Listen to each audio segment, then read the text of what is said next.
Launched some 200 missiles. Calls within Israel is rising that Iran's nuclear facilities should be destroyed. U.S. President Joe Biden makes it clear that the United States won't back any Israeli strikes on Iran's nuclear sites and programs. But the big question is, will Prime Minister Netanyahu pay heed?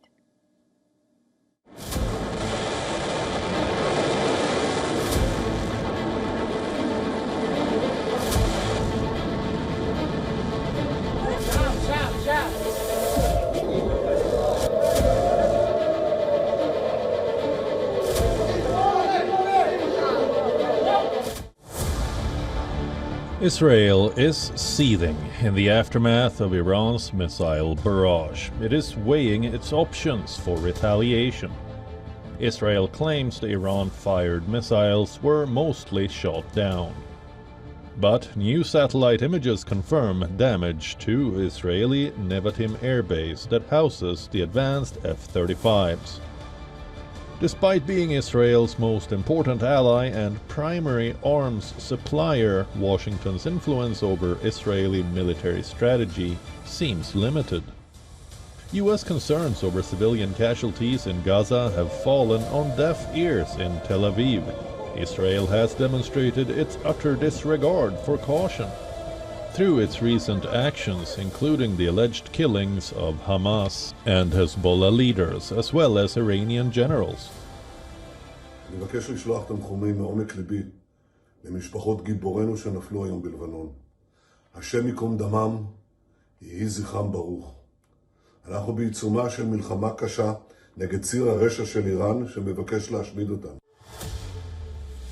President Joe Biden asserts he will not support an Israeli strike on Tehran's nuclear program, but Israel's track record suggests it could act independently. Look, they're a sovereign country. They do make their own decisions. We talk with them at a number of different levels about what we believe is in their interest, what we believe is in the interest of the region. Israel's options range from symbolic strikes to targeting Iran's oil facilities and infrastructure. However, Tehran has long signaled that attacks on its nuclear facilities or oil and gas industry will be crossing a red line, potentially triggering retaliatory strikes on Western energy interests and disrupting the global economy. امنیت همه ما مسلمان هاست و ما به هیچ وجه به دنبال جنگ و خونریزی نیستیم. از موقعی که بنده به عنوان رئیس جمهور انتخاب شدم در تمام صحبت ها تلاشم بر این بوده که بگیم ما به دنبال صلحیم، ما به دنبال آرامشیم. Inside Israel, there's a strong appetite for a major military response. Hardliners argue that Iran is uniquely vulnerable right now, with its strongest proxy, Hezbollah, reeling from recent Israeli attacks that damaged its communication system and decimated its leadership. Bureau Report, WION, World is One.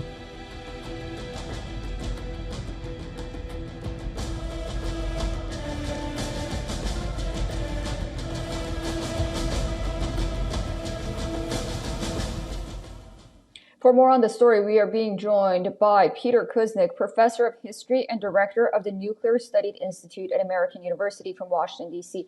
Peter, welcome back to WION. President Biden yesterday was asked about the level of support the United States would grant Israel should Israel decide to attack Iranian nuclear sites. He said that the United States won't do that. Given Israel's past actions, do you think that Prime Minister Netanyahu would pay heed? Unfortunately, Prime Minister Netanyahu has completely and utterly ignored any advice or pressure he's getting from the United States. Biden has been very, very public about a ceasefire in Gaza and not doing anything to provoke a broader regional war. And Netanyahu has either ignored or openly defied Biden. So we're at a very dangerous moment where Netanyahu, who seems to be as reckless as any leader on the world stage, is acting with total contempt for the United States and outside opinion, and impunity, total impunity in doing whatever he wants.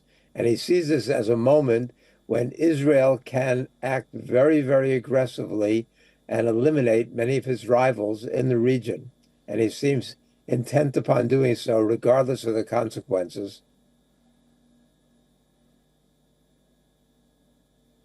Peter, Israel says that it will retaliate against Iran. In your opinion, what targets can Israeli military choose, given the fact that a lot of experts say that the nuclear sites without U.S. backing may not be possible? What are your thoughts? Well, he's got a broad range of potential targets. First, there's military targets. There's the launch sites from which the missiles have been launched against Israel. There's the Iranian Guard, their sites where their strongholds are. There are also oil facilities. Now, Iran has drawn a red line and said if Israel hits their oil facilities or their nuclear plants and sites, then Iran will retaliate much more aggressively. However, that's certainly the economic infrastructure and the oil facilities are possible targets. The nuclear sites are more difficult because most of those are hardened and buried deep underground. So Israel could try to destroy them and could probably destroy some of the surrounding facilities. Whether Israel on its own could take out Iran's nuclear sites is really doubtful right now. But the United States could do it. And so far, as we've seen with Ukraine, Biden draws red lines. Biden says, no, I'm not going to do something. Then the pressure mounts. Among those who are calling for disproportionate Israeli strikes now is former National Security Advisor John Bolton. But there's a lot of others, including, I'm pretty sure, Anthony Blinken, who behind the scenes are urging Israel to go hard and strong against Iran. And Biden has not shown any backbone whatsoever in terms of inflicting a price on Israel for its excessive aggression. We've seen what's happening in Gaza. The official figure is 42,000 dead, mostly women and children. But the Lancet, the British medical journal, says 200,000 dead. And the United States, despite its public statements, has done nothing to punish Israel for this slaughter that's going on. So I don't anticipate that Biden's going to do anything this time either, although he does have options for making Israel pay a price for this excessive aggression and the threat of a regional war, which could spill over into a world war.